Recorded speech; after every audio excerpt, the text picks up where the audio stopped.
Hey, what's going on everybody, and welcome back to the Whiskey Cove. And on today's episode, we discuss some of my favorite single barrels from different distilleries and why. Run the video.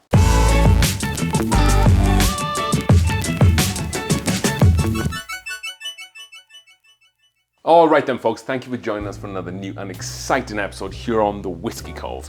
And we'll be talking about distilleries and my favorite single barrels that they put out. I'm not talking about specific ones, but I'm just talking about the single barrels that they put out and the consistency of just how good they are time and time again and why they are my favorite. With that being said, if you don't already know, we are doing a charity raffle for June. Hospital and Research Center. It is $10 a ticket. All the information is down below in the description. Some fantastic prizes to be won. My goal is $1,000. So far, we are about halfway. We will be doing a live stream on November 22nd. We'll be giving away some free samples, and then we'll be pulling the names for those different items for the raffle.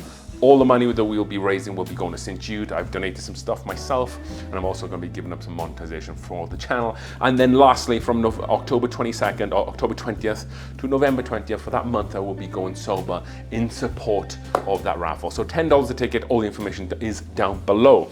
With that being said, let's pull bottle number one, shall we? That is the Russell's Single Barrels. So the Russell's Single Barrels used to be around about $60. Recent times, they have taken a bit of a hike to $85.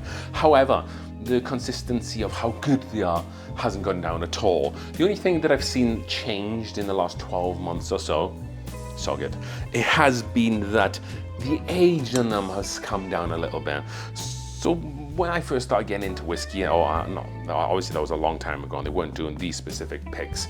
They were doing other ones, but normally they would all be sitting around 10 plus years. That was still true up until a few years ago.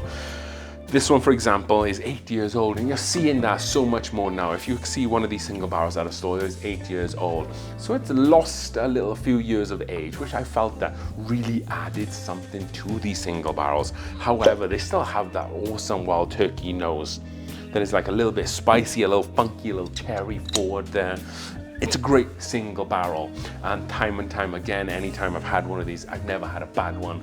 They've all been excellent. This is Warehouse Camp Nelson-E. So obviously with the new kind of releases that they've been doing of these kind of fun ones up here, Russell's, obviously everybody started to know about stuff like Camp Nelson and what not. So the single barrels that have a CN have kind of been a little bit more sought after, and you can kind of pick one of these up for around $80, where the Camp Nelson single rickhouse is like $300. So maybe a little bit of a cheat code for you folks at home. That was the Russell Reserve single barrels. Next up, and we have the Maker's Mark single barrel picks. And I know what a lot of you folks are probably saying right now, well, Maker's Mark doesn't really do single barrels, and that's true. They don't pull a barrel of whiskey, label it, and send it out to a store, because they just don't do that, because they constantly keep rotating their warehouses to try to get the consistency throughout the whole whiskey. So what Maker's Mark do is that they get the whiskey and then they finish it in a different stave pattern. So on these bottles, if you kind of look on the front here, they have a couple of different stave profiles there. It might be a little bright for you to see, but we all know what a single barrel product from Maker's Mark look like. And then what a store would do is that they would select the different staves and how many of what do they want, and then they would put that barrel together at the Maker's Mark distillery, and then they'd pour the whiskey in that barrel, and then that would be the uniqueness of that. I think there's something like 1,000 combinations or something a little different, and they also come in different variable ABVs and proofs there. And I have to say, Maker's Mark single barrels are some of my favorite drinkers, like on a daily basis. I've gone through so many of these. I have 2 left. If there's one bottle of whiskey that I drink more than any others, I would say it's this bottle, the Maker's Mark Private Selections, and the Buffalo Trace Single Barrel Picks is kind of just my constant go-tos all the time. These are going to be sitting at around $70. It's a little bit higher, obviously, than it was a few years ago, but so is everything nowadays. I still think these are really good buys for $70, and I think if you're not buying those, you need to start. Yes, there is a wheated bourbon, so it's going to be a little different as the really corn-heavy regular bourbon. You might have a little bit more of a, like a spicy, hot note from that. However, very, very good whiskey. Next up, 1792 single barrel. Had to include this on this list. I've had this bottle for a little bit of a while here, and I've been nursing it, but I've had quite a few of these single barrels in the past, and they've all been excellent. It's very Italian amaretto forward, a little bit of like a savory biscotti note in there too, but it's very rich and very approachable. This one is 49.3% alcohol and 98.6 proof. They all are at that same ABV. I don't know what the story is behind that, but it's a very unique ABV. But traditionally these are around $35 or $40. Excellent value for money. If you like the small batches, you will love this. If you like the aged 12 years, this is kind of like that, but without the wood presence there. I don't have any bad things to say about these. The ones that I've tried have all been excellent. They also do store-picked versions of these single barrels.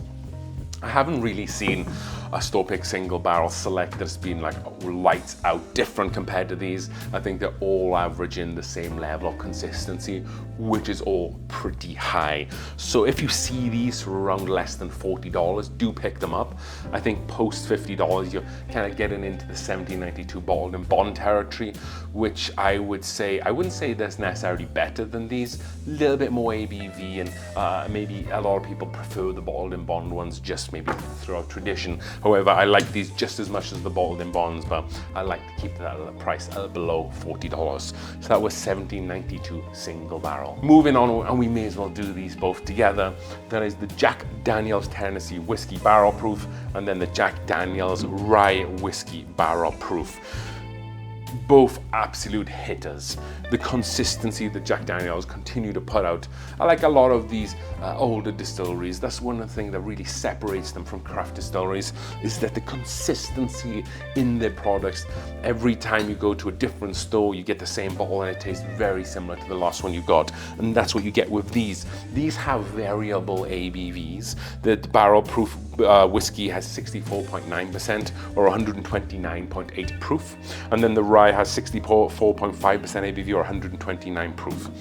I like to get these above 65% ABV or 130 proof. I think that even though with decimal points almost sometimes is what you're talking about, I think that's a good level to try and jump up above, because it offers that something a little bit special. And Jack Daniel's is generally a sweeter whiskey across the board, so with the extra ABV, it does help cut through that. Tennessee whiskey, you're gonna get like caramel bread, caramel banana bread, some like diced cherries on top, and some caramel sauce. You get some of those similar notes here with this rye whiskey. It's a little bit more savory with those rye notes, but also very approachable for the ABV and proof. It's really interesting that still Jack Daniel's doesn't get as much love as it probably deserves, just because of the branding that it's had around the old number 7 for a few years. Because if I put out a video and I labeled it Jack Daniel's something, no one would watch it, and I have no idea why. If you don't already know, these two Jack Daniel's products are definitely worth being a part of any whiskey drinker's collection. I cannot speak highly enough about them. You could even stick them in a mixer because they're so high proof, put an ice cube in them. They are very versatile too, and two bottles of whiskeys that I'm always going to have in my collection, and the consistency of the single barrels are just awesome as well. You go to different stores, they have their own single barrels there with their own store picks, and they're all very good. I haven't had a bad one. So if you are still sleeping on these, go out and get yourself a pair. 3 bottles left. I'm kind of sticking with maybe a distillery that doesn't get as much love, just like the Jack Daniel's. There's Four Roses. So Four Roses definitely has a very specific flavor profile that might not speak to everybody. And then a lot of their products, apart from like the entry-level stuff, is all quite high ABV. For example, this one is 62.4% ABV. This one is 9 years and 6 months old, and it is the OESQ, which is the 20% rye mash bill. That has a lot of floral notes in there as well. But they have a bunch of different mash bills there as well. There's 10 different recipes. So if you don't already know, they use a different yeast strain for the different recipes. So there's 10 total yeast strains that they use, and then also different single barrels barrels as well, because this is a single barrel. So they don't put out the Four Roses cask strength as a small batch. It's always in these ones. The only time they'll do that is the limited edition release around Christmas time. They have the small batch selects, and then they also have the small batch, but they don't have the high ABV kind of small batches, if you like. It's kind of, these are what we're dealing with. They have different amount of years. This, like I said, this is 9 years. You can also get 8 years, 10 years, 11, 12 years, and even every rare occasion they will pick one that's like 20 years old or 15 years old that is a distillery only release. So these used to be about 70 bucks. They're now more closer to $100. I would only pay 100 bucks if it's like a tier 6 or a tier 5. How you know that? Where you go to the barrel number on the bottom left here, this is 85-6M. So that first number of the second lot, so the 6M, if that 6 is a 1, then it's tier 1. If it's 2, tier 2, 5, tier 5, and so on. So tier 5 and 6 seem to be the highest ones that they have. Maybe they have higher that they keep for very special occasions. I would like to pay only around $80, $90 for this. I picked one when I was in Kentucky not so long ago. I was very happy with that. That was 100 bucks. But again, the consistency of the single barrels across all the yeast strains and all different stores, it's always top tier. I really like these picks, and it's a little fun trying to collect all the yeast strains. I have about 8 so far, and I will not buy them off the secondary. I will not buy them off other people. I will find them in stores one day or another. Four Roses single barrel private selections are always a great go-to. 2 left, and this one shouldn't be a surprise. There's Old Forester barrel strength single barrel. You can't get this in a regular offer, and it has to be a single barrel. Much like the Four Roses, the closest you can get is probably the 1920, the 57.5% ABV. But these are so good. Much like the Jack Daniel's barrel proof, it has some of those similar Brown-Forman flavors. The cherry, toasted marshmallows. It's a very dessert forward whiskey, so a lot more of those sweeter notes, but what it does push out in sweetness, it pulls back in a little bit with the ABV and with the heat. This one is going to be 62.35% ABV or 124.7 proof, which is a little on the lower side for these. Generally they sit closer to like 64% ABV or 128 proof. Price on this is going to be similar sort of pricing structure to the Four Roses single barrel. Used to be $70, $80, now is more closer to 100 bucks.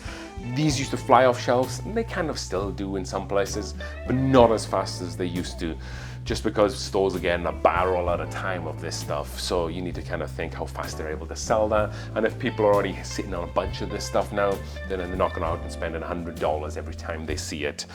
I'm probably reserving myself now for whiskey that is the higher floors. This is floor 1. You probably want to something that's maybe like more floor 6 or floor 7. The higher temperatures, maybe more like the sweeter classic notes there. And then also maybe I'll reserve it for closer to 65% ABV. So I have passed on a few of these, which have been the lower floors and the lower ABVs. Generally, the higher it is in the rickhouse, the more kind of angel share and devil's cut you'll get from it, thus creating a higher ABV whiskey. So that's kind of like the correlation there. But still, every time I get one of these are all absolutely lights out crazy. If you haven't already tried one, much like everything else on this list, what are you waiting for? Go out and try and find it. Last bottle left, and of course, J Bowman single barrel. Truth be told, I have about 8 of these I'm sitting on. It just dropped in Colorado here. I had to go and pick up another 2 bottles. I don't pay more than $55, $60 for it. That is my absolute cutoff because I'm fortunate enough that I'm sitting on a few. I was also one of the few originals, if you like, that was able to know just how good this whiskey was early on in the game. When they first started putting this out, I got on that bandwagon right away and kind of loaded up on a lot of these older labeled ones. Now the labels they have like a green label on the front instead. We did a blind heads up series where this single barrel took on the H. Taylor single barrel that I had. This beat it. Yes, it was very close, but this is fantastic. Much like the 1792 single barrel, it also has some of those like Italian cream, cherry notes there as well, vanilla wafer, some ice cream notes, and kind of like sweet kind of sugar cane there as well, but like a really nice toasted light oak backbone. It's a very approachable whiskey, 50% ABV or 100 proof. You also can get single barrel store pick versions of these, but again, like a lot of the other whiskey that we've had on this list, It's all about the same level of consistency. Great bottle of whiskey. Don't pay anything over the $60 for it. $50 to $60 I feel like is a great price for this. So hopefully you've enjoyed today's video. A lot of great whiskey that you need to be keeping your eyes out. If you're thinking of yourself, I want to try a single barrel in something, we've just shown you a bunch of awesome ones that if you go out and pay good money for your hard-earned money, you will not be disappointed. So thank you for watching. As we say on today's episode and all episodes, as we drink through the world's whiskeys one glass at a time, cheers.